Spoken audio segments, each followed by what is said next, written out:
Are you ready? Are you ready? I used to take myself out on dates, open my own damn doors, pay for everything on my plate.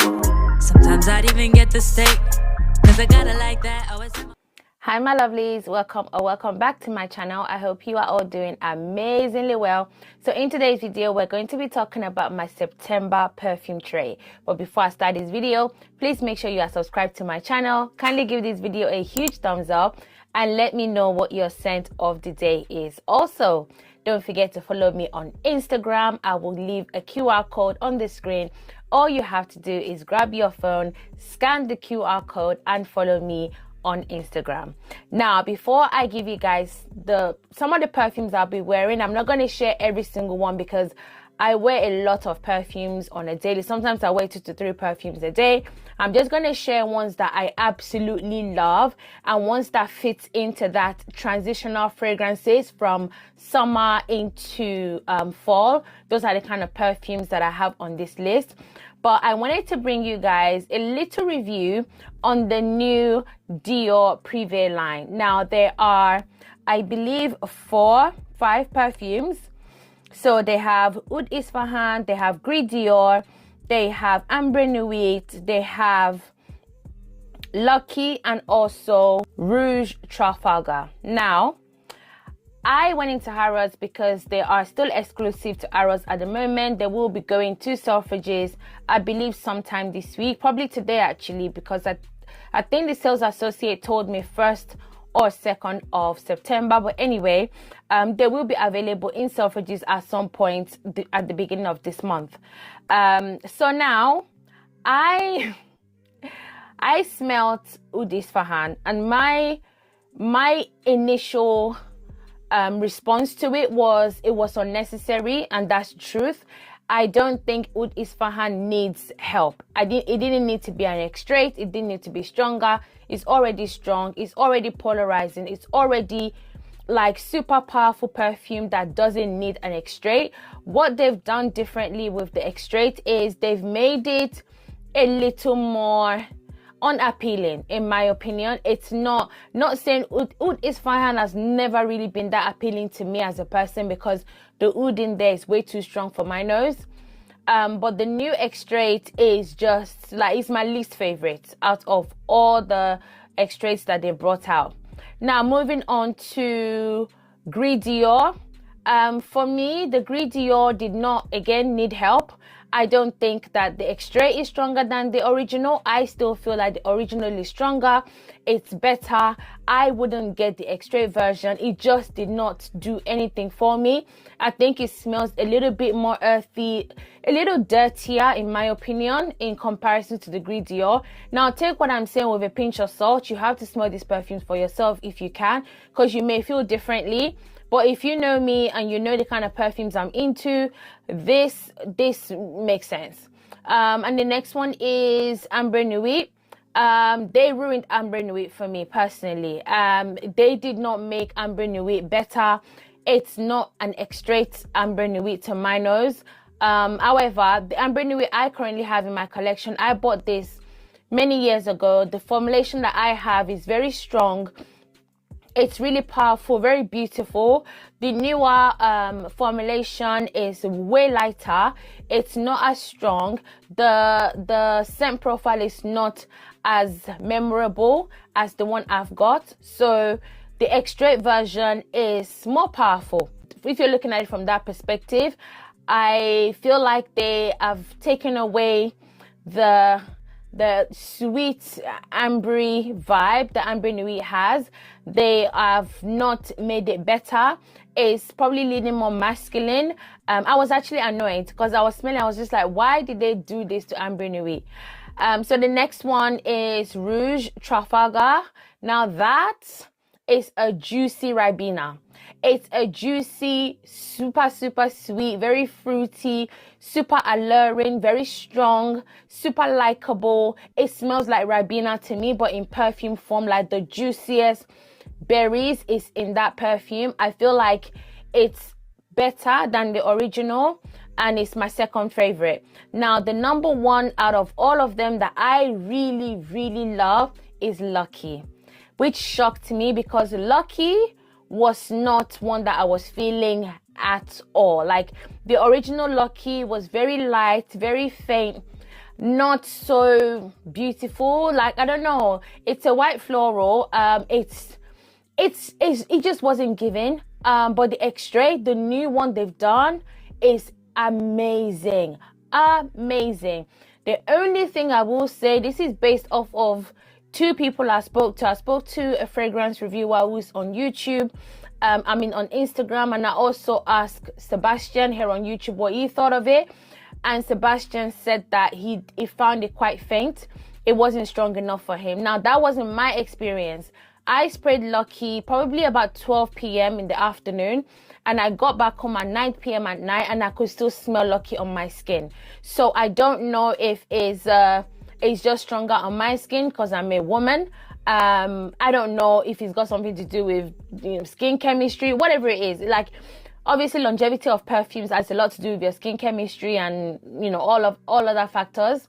But I feel like a lot of the guys that I spoke to found Lucky to be faint, but that was not my experience. In terms of scent profile, it's a lot of people's favorite. It's my favorite. It's one that, like, okay, don't go blind buying a £380 perfume, but if you wanted to blind buy, if you are a daring person, I'll say Lucky. You would not regret buying Lucky. There's something so intoxicatingly good about that perfume. And I'll say Rouge Trafalgar is really, really good as well. The remaining three, save your coins. Don't waste your time. Unless you've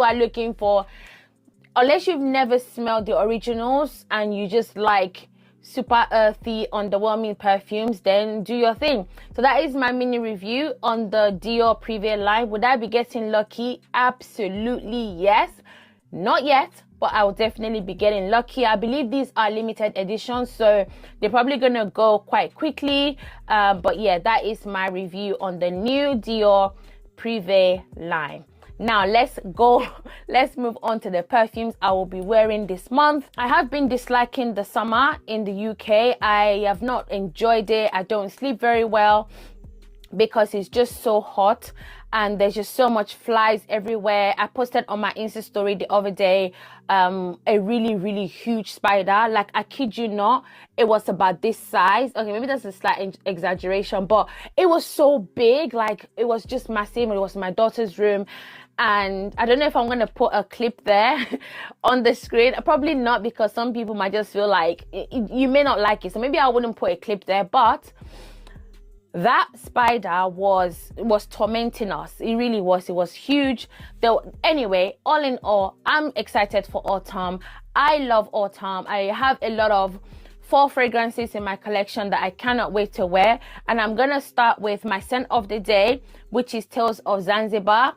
I got my nose on this perfume just a few hours ago. So this is my scent of the afternoon/evening.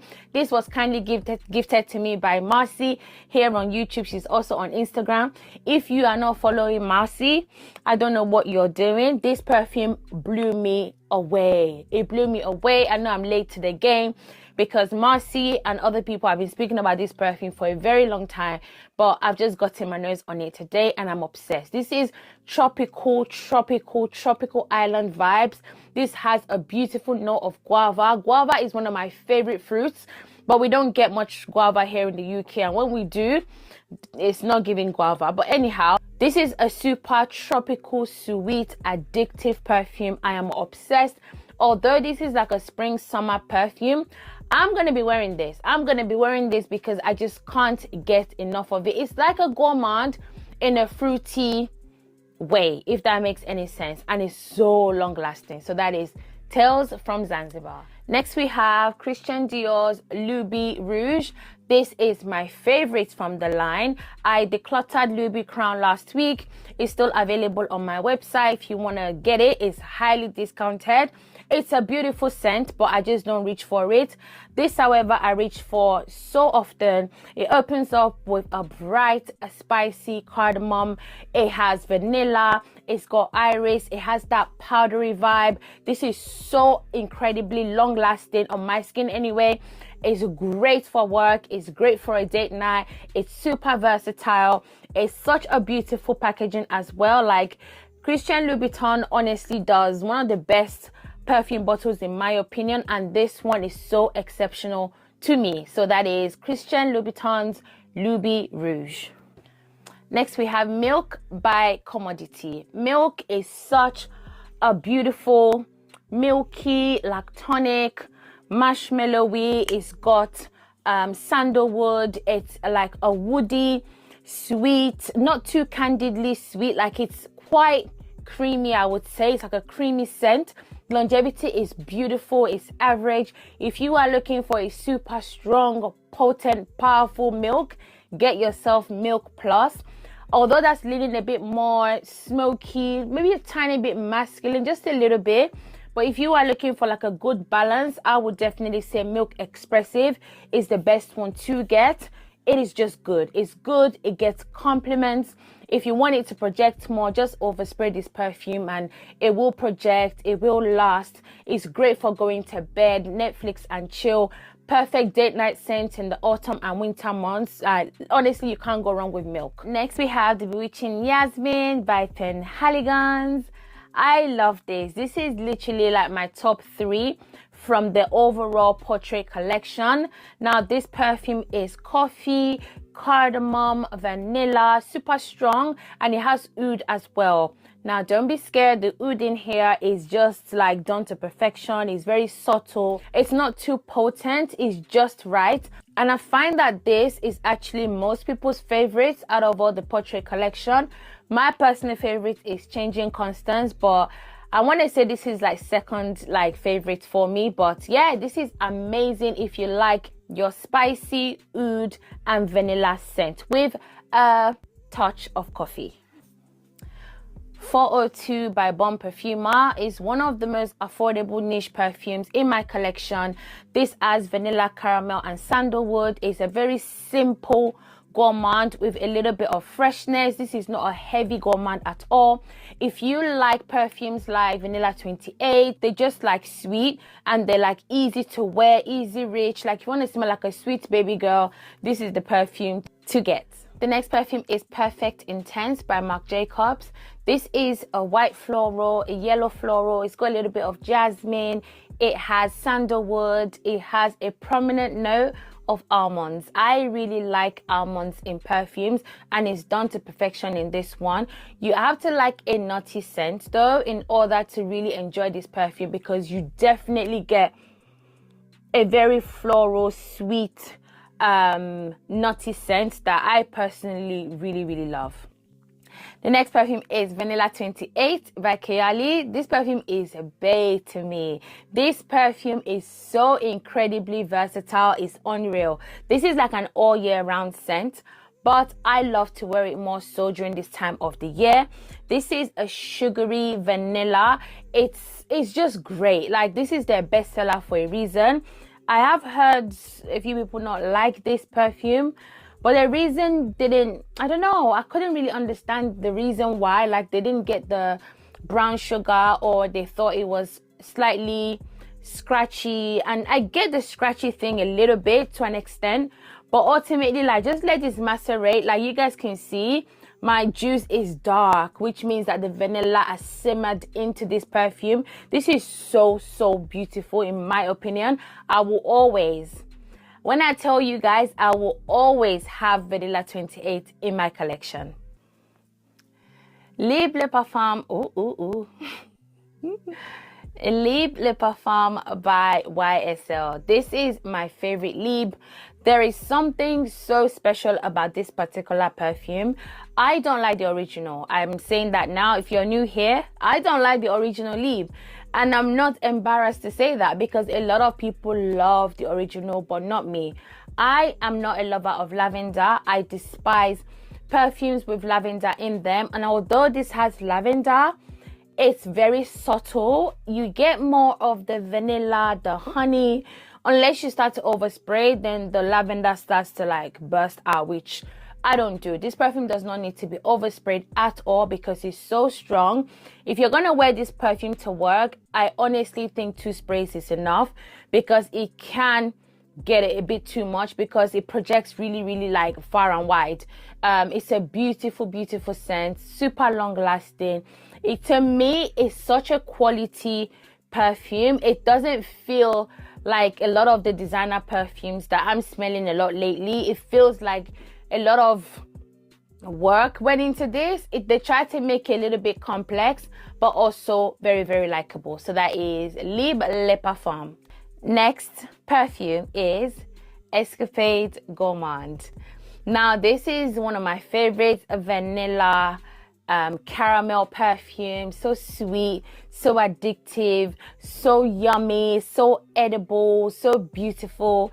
I am obsessed. The only qualms I have with this is longevity. I wish it lasted longer, but I feel like the brand, mark my words, I feel like the brand are gonna come out with the extrait.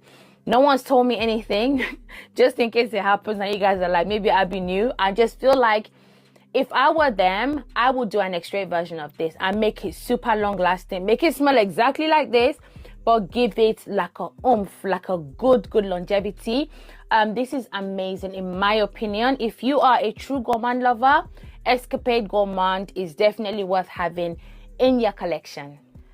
And last but not least is Ulala by 𝐃𝐢𝐬𝐜𝐸. This was kindly sent to me by the brand. I actually picked this perfume because they sent me a discovery set and I just couldn't get enough of this perfume. Like, I used up my sample in a very short space of time and I literally just like said, yes, this is the one I want. This perfume, guys, it opens up with the most beautiful hazelnut note. You have to like a nutty scent to love this.